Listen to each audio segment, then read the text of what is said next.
I got this question asked to me yesterday on my Instagram story. And so I'm gonna tell you the top 5 ways that I personally manage stress in my lifestyle that might be able to hopefully help you in your lifestyle manage your stress a bit better. I think my 5 things are a bit unconventional when you think about how do people manage stress. Because I feel like when you hear stress management, you probably think about bubble baths, you probably think about spa days, you probably think about getting massages or doing yoga, getting into that Zen mindset. And if that works for you, nothing wrong with that or against that at all. But I personally go about managing my stress a little bit differently, and it seemed to work well for me thus far. So let's dive into the top 5 ways that I manage stress. The first way is gonna be non-negotiable, bar none. I have to get my sleep. At least 6 hours a night, if not more like 7 to 8 hours per night. And I know if you're a parent with young kids who may listen to this, you might be like, oh, Eric, haha, good for you. I get it. But if I can manage to get 6, 7, 8 hours of sleep, then even if stressful things happen during my day, which I do run my own business, I have multiple coaches who work under me, we have clients, and so I do tend to live a pretty higher stress lifestyle. When those stressful things happen, I can manage them so much better. I'm much more calm. I'm much more relaxed. I'm less emotional. I'm less making decisions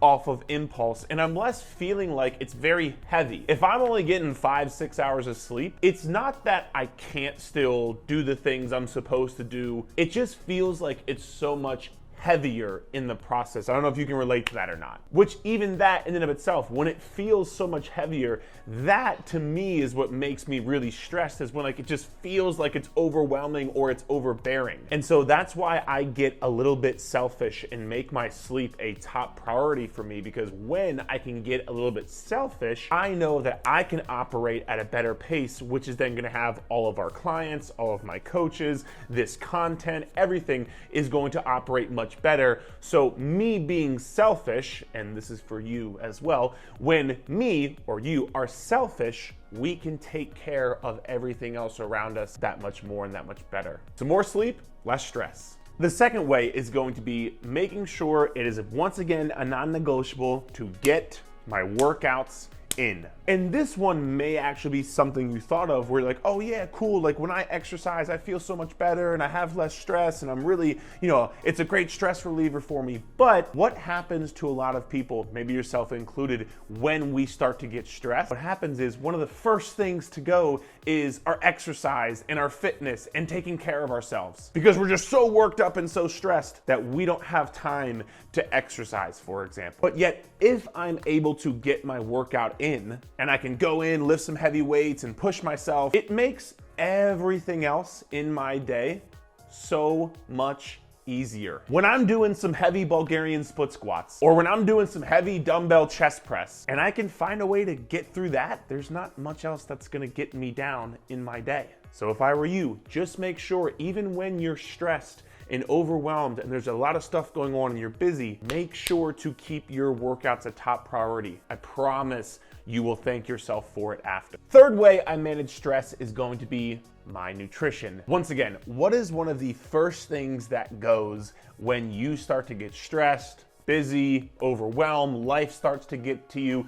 What's the first thing that goes? Probably your nutrition. You don't have time to make a healthy dinner. You don't have time to do your meal prep. And the way I like to view this as, if I can put good foods into my body, if I can eat high protein, make sure I have foods that give me good energy, then 2 things. Number 1, I don't have to worry about that. So my nutrition is one less thing causing me stress, which a lot of people who are gonna watch this, your nutrition is causing you a lot of stress. And so if you got that under control and you put the extra time into that, you would feel way less stressed. And then number 2, you're gonna have good energy. You're gonna have good mental focus. You're gonna have good digestion, clarity, gut health, brain health, all of these good things that can allow you to take on the stress in your life a little bit better and manage the stress a lot better. Once again, it's almost like you're paying things up front by meal prepping, making sure you have your food ready to go, which then allows you to be less stressed and operate and function better later on. I know it's hard, but your nutrition is, I believe, one of the best ways you can help manage your stress, both from an actual physiological perspective of, like I said, gut health and brain health, but also from that mental health perspective. The fourth is going to be reading before I go to bed. And I actually just got done reading a book on how to have a successful YouTube channel. So this is a great way to say, if you want to subscribe to the channel and like the video, please feel free to go ahead. I know it may seem simple, but reading before I go to bed. I do a lot of my work personally on social media and on my phone and on my computer, which I don't mind that. There's nothing wrong with that. But because I spend so much time on the computer, on the phone, interacting with social media, all these things, I find that me personally, if I can just take 10 minutes, 5 minutes sometimes, to just stop everything, turn off the phone, turn off the TV, shut the lights down very low, and just get a good solid 5 to 15 minutes of just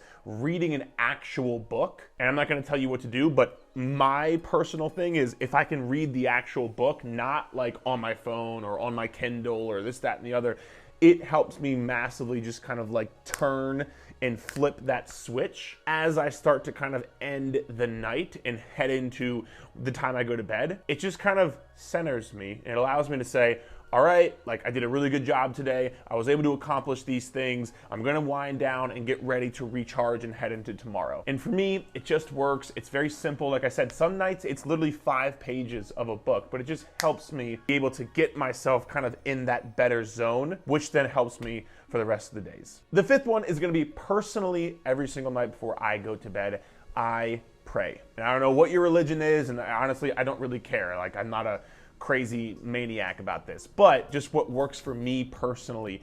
I pray to God every single night before I go to bed. It just helps me stay grounded. It helps me stay humble. It helps me reflect on what I am doing, what I can do better, what has been going very well, where can I improve. It helps me know I'm not alone in this journey as well. So for me personally, that's been a big thing for me as well. Again, maybe 5 minutes every single night, but it just makes a massive difference in my own mental health personally. And then one final bonus I will say is I also really enjoy going on walks outside. If it's right now it's raining, so I don't know if I'd be walking outside, but if I get the chance, I'm going to walk outside.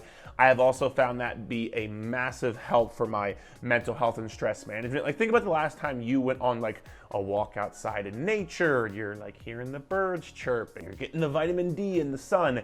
When have you ever came back from a good 10-minute walk outside and like felt worse, right? You've usually never felt worse about going to take, again, just a simple 5, 10, 15-minute walk. I don't need you like going to go out for an hour-long run. Like, go walk around the block for 5 minutes, get out of your chair, get out of your desk, get out of your house. 9.9 times out of 10, you will come back and feel way better from that.